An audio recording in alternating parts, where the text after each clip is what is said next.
Right, good morning, you're right. Welcome back. I hope you all had a good Christmas, and we're going to start off with our first lesson of a new term, where we're going to be finishing off our World War I unit. And you need to pay attention to this lesson and the following one this week, because when you come back for your first week in, you will be doing an assessment, and it will be all based around this topic. So for the next few lessons, you need to make sure you're engaging well, you're completing all the work, and you're moving on with the lesson together. Okay, so let's start off. So today's lesson we're going to be looking at why did the Allies manage to win World War I? So why did the countries of Britain, France, America, why did they win and why did Germany lose? Okay, so to do that we need to know. To start with, we need to know the events that happened in the lead up to the end of World War I, sorry.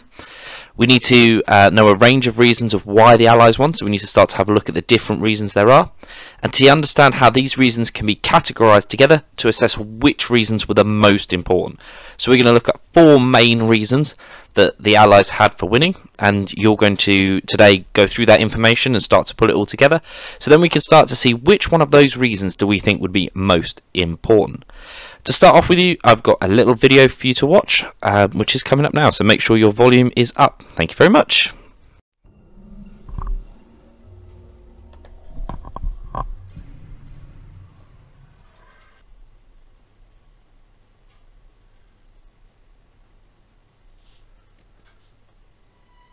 In Germany and Austria, the situation for the ordinary people was going from bad to worse. Since 1916, they had suffered severe shortages of everything, including food. But for the soldiers, there was some hope. A revolution in October 1917 took Russia out of the war, so Germany no longer had to fight on two fronts. All their troops could be sent to the west.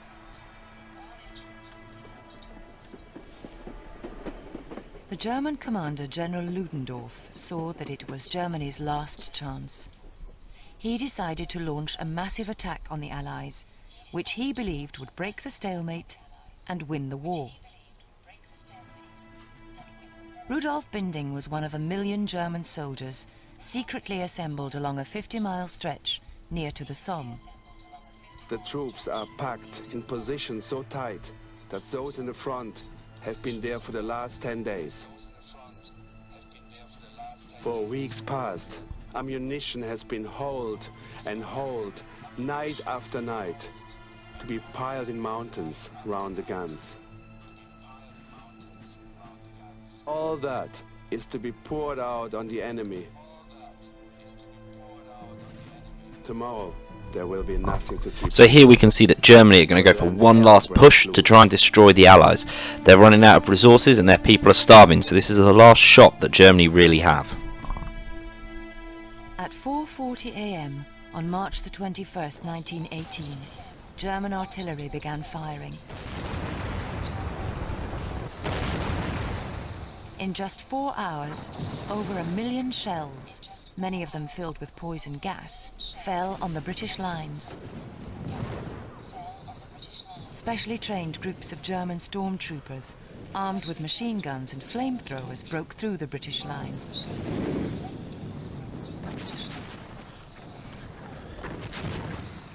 Robert Cude was a message runner in the British Army. All wounded have to be left. It has been a nightmare, and one that I do not want again. He shells us all day. And in the afternoon, he gives us a touch of his gas. It is extraordinary in its intensity. I was on the ground writhing in agony. I was quite prepared for the finish.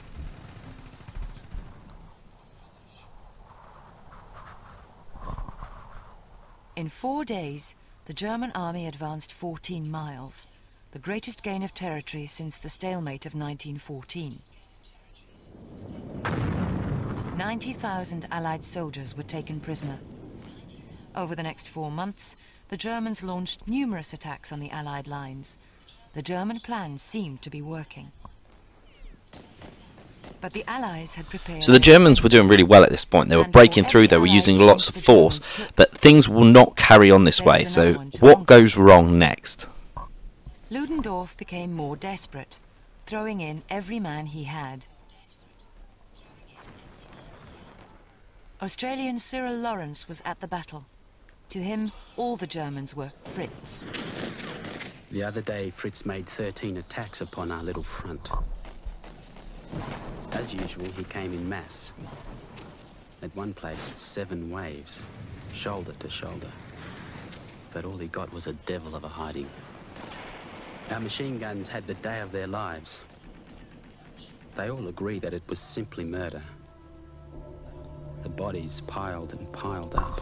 So we can tell that Germany are desperate here because they are sending in so many troops that are all being killed, but they're just sending more and more, just everything they've got to try and break through because they know that this is their last chance.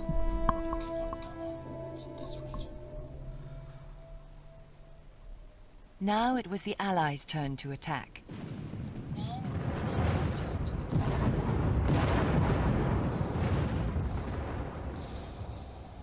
The German army began to pull back. Many of the German soldiers were starving and stopped to loot food or surrender. The German leaders believed if the German army couldn't win this battle, then they couldn't win the war.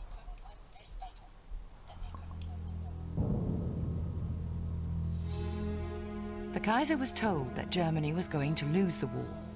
The army had failed, and there were problems with the navy as well.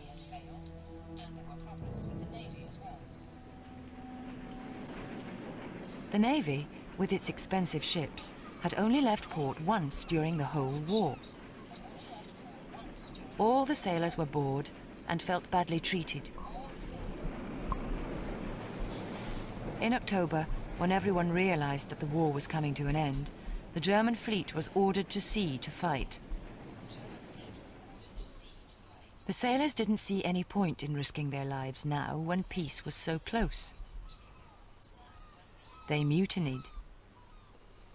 Seaman Richard Stumpf had started the war as a loyal supporter of the Kaiser.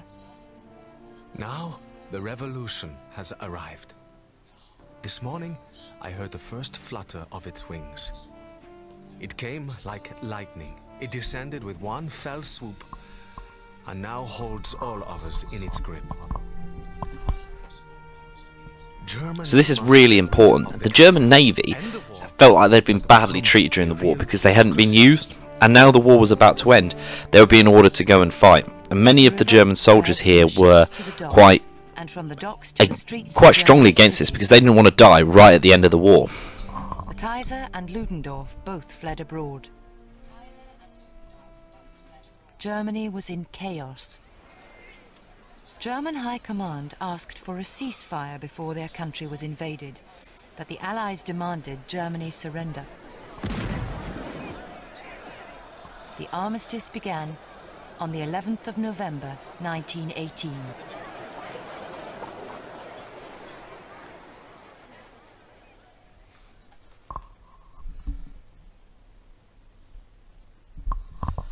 Okay, so that was a quick overview of the events that happened. So we've got things like the Germans making a last push, we've got America joining the war, we've got the German Navy giving up, we have the Kaiser fleeing abroad, so the German king.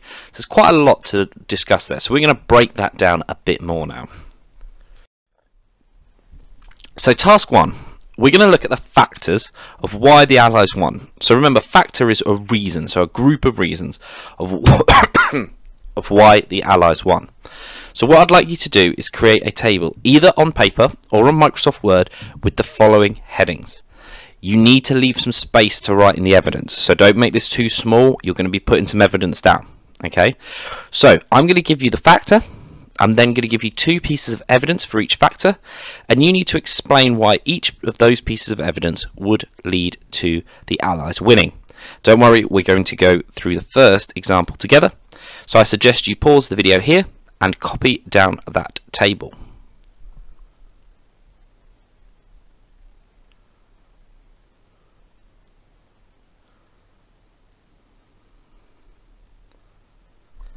Thank you very much for copying down the table. We are ready to move on. So, factor 1. So in your factor column, you can write this: German weaknesses. So what were the Germans' weakness, and why might that have led to the Allies winning? Well, the first factor, or the first example for this factor we can write down, is that between September and November of 1918, the Germany's allies, Bulgaria, Turkey, and Austria-Hungary all surrendered. So Germany was now isolated. So that is what you need to write in your evidence column. So I suggest you pause the video and write that down before we discuss the explanation. So pause now, please.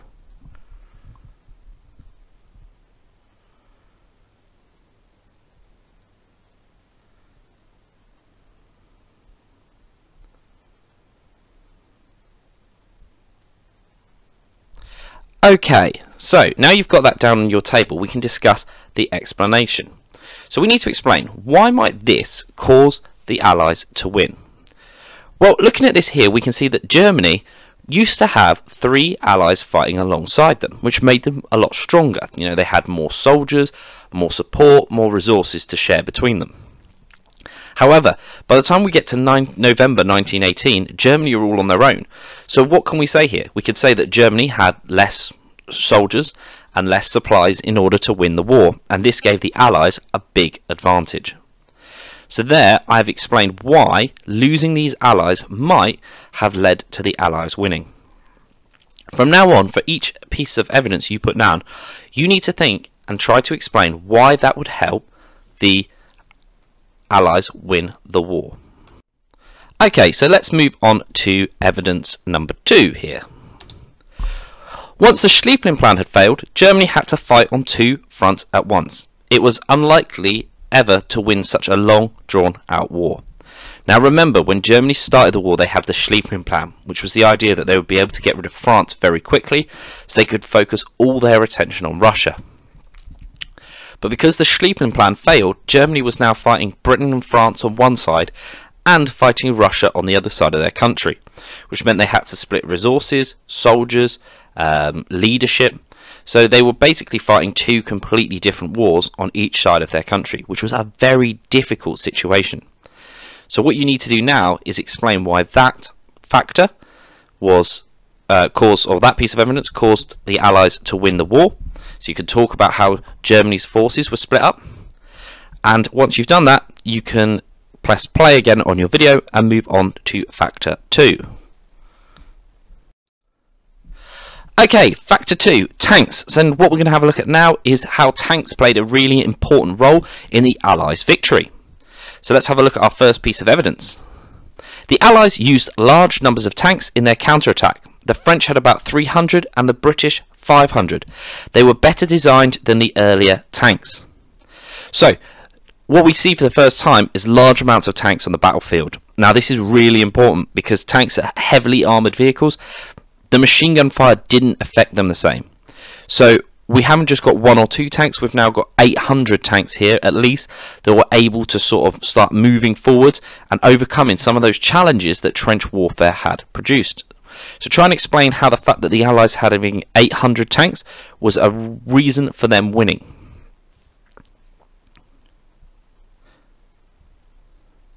Okay, let's have a look at evidence number 2. The development of the tank made trench warfare out of date. The Germans were not successful in developing a tank of their own. As I mentioned when I was discussing the first piece of evidence here, tanks were almost completely bulletproof, which meant they were not affected by machine gun fire, which allowed them to travel right across no man's land while still being protected and shielding the people inside. The Allies had 800 of these, whereas the Germans did not have a tank of their own, so they weren't able to combat back the other way. So it was a one-way attack really for the Allies. So for this point you need to explain why Germany not being able to develop a tank would seriously help the Allies win. So you should pause your video here, make sure you've explained both pieces of these evidence on your table.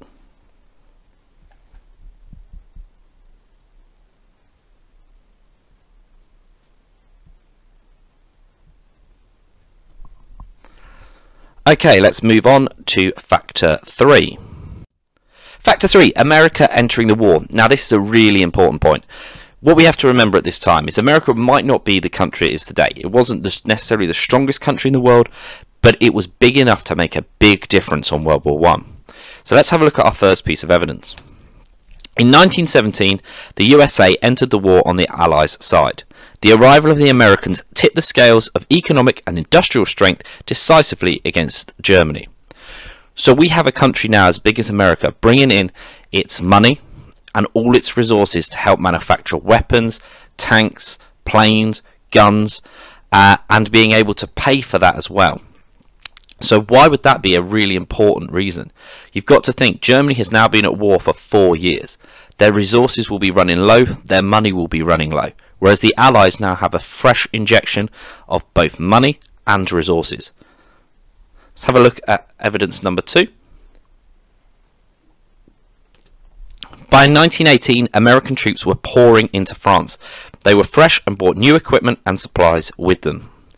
So, very similar to the point above, whereas Germany's troops have been fighting for the last 4 years, these American troops are fresh. They are well rested, they are fed, they are newly trained, they have brand new equipment. They're going to have a massive advantage over those people who've been fighting the war for the last 4 years. Also, remember, Germany's been fighting this war for the last 4 years, so their amount of troops they have will be getting smaller, whereas the Allies' army is now getting bigger. So that's going to prove another difficult point for Germany to deal with. Again, you need to pause the video here and explain why each of those pieces of evidence would allow the Allies to win the war. So why would both of those points have allowed the Allies to win? So pause the video here.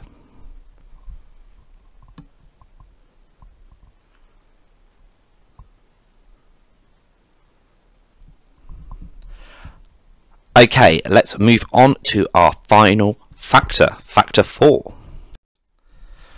So factor 4 looks at something called a naval blockade. Now this was put in place very early in the war by Britain. Britain used its navy to basically pin the German navy into their own ports. It stopped them really ever getting out to sea, and it meant that Germany was never really able to challenge Britain on the seas. And that was really important for Britain because it allowed them to keep trading with the rest of their empire, bringing in supplies and money from around the world to help them in their fight. So that's one really important reason, but let's have a look at some other reasons why a naval blockade, so blocking the German navy, was really important. Number 1, the German naval blockade meant that there were very few supplies in Germany. There were riots and revolution among the starving German people, and thousands were dying of influenza. So in Germany itself, the naval blockade had stopped Germany bringing in supplies from other countries. They weren't able to bring in food or purchase food or supplies from anywhere else in the world. And that meant that Germany's economy and Germany's food started to stop. Okay, now that's really important. The German people at home were starving. They didn't have enough food. So they're going to start to sort of question Germany at war. They don't want this war to continue. They are not as enthused for war as they once were. On top of this, they couldn't get in vital medicine. So not only are people starving, but people are also dying of this disease called influenza. And they couldn't get enough medicine in to stop it. So what we're seeing here is a situation where the German people will be turning against the German government and themselves demanding the war to stop. Let's have a look at the second piece of evidence.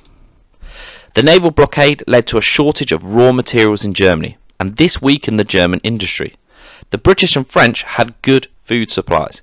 So here again, we're seeing a shortage of raw materials, things like metals coming in, coal. This meant that Germany was struggling to manufacture new weapons, more bullets, more cannons. So they're in a position where their army is getting significantly weaker. They can't send the amount of food to their army as the British and French can, and they can't send as many supplies to their army. So again, as Britain and France's army is still well supplied, still well fed, Germany's is getting weaker by the day. So for the last time, I'd like you to pause this video and explain why each of these pieces of evidence may have led to the Allies winning the war.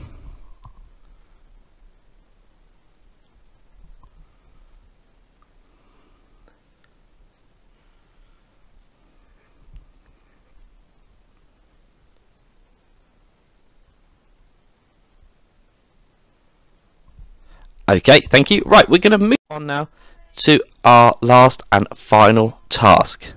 How important was each factor. Okay, I'd like you to read over the information that you've just collected for each factor to refresh your memory. Then what I'd like you to do is write down the 4 factors and give them a score out of 10 for how important you think it was for ending World War I. 10 being the most important reason for why it led to an Allied victory. So for example, I might say, okay, the naval blockade was the most important reason, so I'm going to give that a 10. I think tanks were quite important, so I'm going to give that an 8. I think that America joining the war was not very important, so I think that's a 4. Obviously, that would be wrong, that last one, but I'm giving you an idea. So you need to rank each of those factors out of 10 in how important you think they were in the Allies winning the war. Pause your video here and complete that task.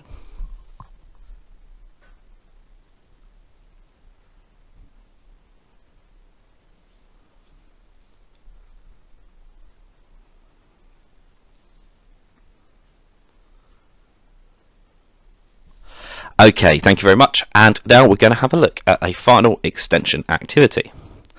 So for your extension and final activity today, I would like you to write a paragraph explaining which factor you think was most important and why.